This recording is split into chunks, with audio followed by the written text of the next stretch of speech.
You, John Fitzgerald Kennedy, do solemnly swear I, John Fitzgerald Kennedy, do solemnly swear that you will faithfully execute the office of President of the United States that I will faithfully execute the office of President of the United States and will, to the best of your ability, and will, to the best of my ability, preserve, protect, and defend the Constitution of the United States. preserve, protect, and defend the Constitution of the United States. So help you God. So help me God.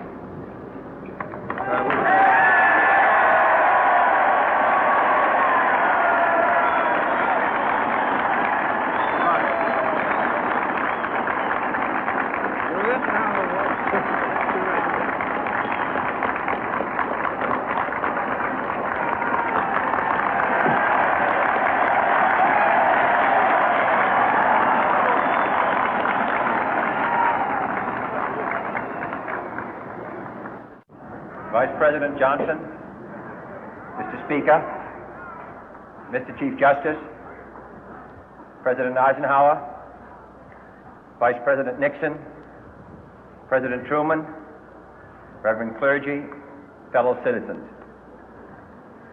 We observe today not a victory of party, but a celebration of freedom, symbolizing an end as well as a beginning, signifying renewal as well as change.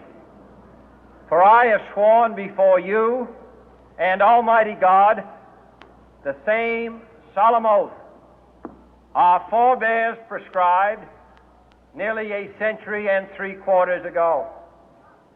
The world is very different now, for man holds in his mortal hands the power to abolish all forms of human poverty and all forms of human life.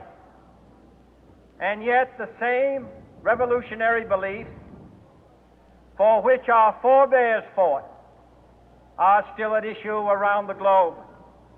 The belief that the rights of man come not from the generosity of the state, but from the hand of God. We dare not forget today that we are the heirs of that first revolution.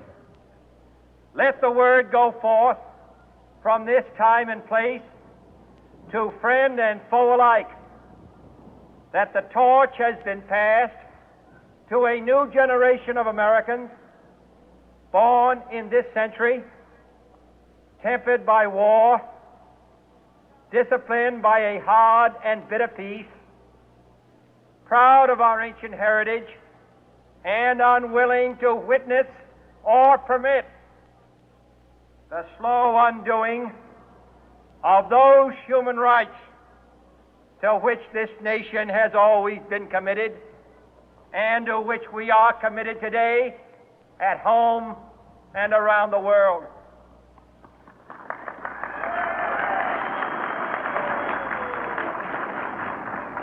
Let every nation know, whether it wishes us well or ill, that we shall pay any price, bear any burden, meet any hardship, support any friend, oppose any foe to assure the survival and the success of liberty.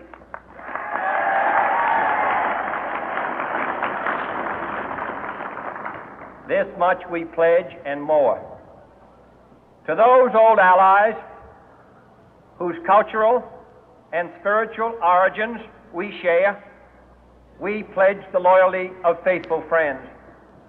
United, there is little we cannot do in a host of cooperative ventures. Divided, there is little we can do, for we dare not meet a powerful challenge at odds and split asunder. To those new states whom we welcome to the ranks of the free, we pledge our word that one form of colonial control shall not have passed away, merely to be replaced by a far more iron tyranny. We shall not always expect to find them supporting our view, but we shall always hope to find them strongly supporting their own freedom, and to remember that in the past, those who foolishly sought power by riding the back of the tiger ended up inside.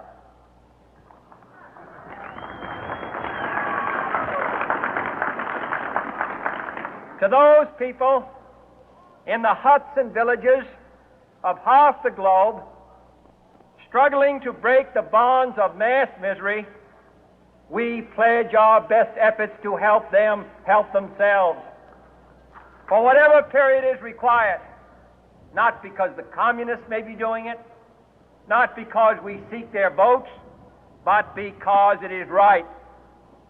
If a free society cannot help the many who are poor, it cannot save the few who are rich.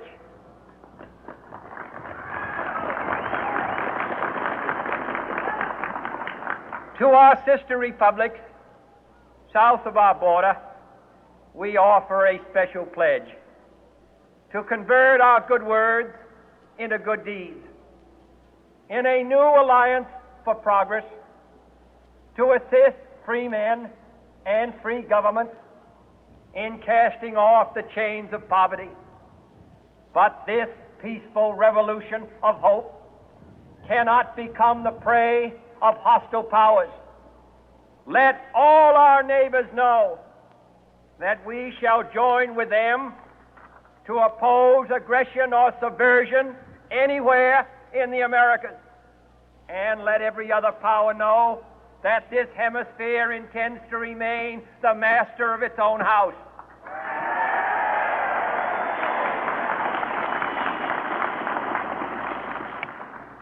To that World Assembly of Sovereign States, the United Nations, our last best hope, in an age where the instruments of war have far outpaced the instruments of peace, we renew our pledge of support to prevent it from becoming merely a forum for invective, to strengthen its shield of the new and the weak, and to enlarge the area in which its writ may run. Finally, to those nations who would make themselves our adversary, we offer not a pledge, but a request that both sides begin anew the quest for peace. Before the dark powers of destruction, unleashed by science, engulf all humanity in planned or accidental self-destruction, we dare not tempt them with weakness, for only when our arms are sufficient beyond doubt can we be certain beyond doubt that they will never be employed. But neither can two great and powerful groups of nations take comfort from our present course. Both sides